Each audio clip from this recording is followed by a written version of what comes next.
ครับพอได้งัดไปจีนึงเขาแล้วครับได้งัดไปจีไม่เด้อมือนี้ก็ดีออกเรื่อยๆสาวเนาะครับออกมาเรื่อยๆครับผมบ่ทันไปใครเบิ่งเครื่องฝั่งข้างคุณน้ำคำนะคะจะเป่ายัง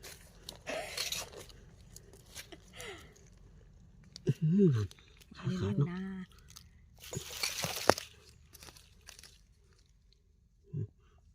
งามเลยพี่น้องพี่ก็ต้องเปิดลงไปได้เจ้าเร็วพาแต่ละคนมาก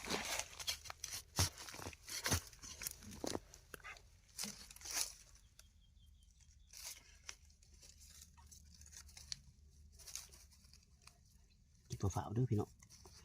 คนมาไปสาวไป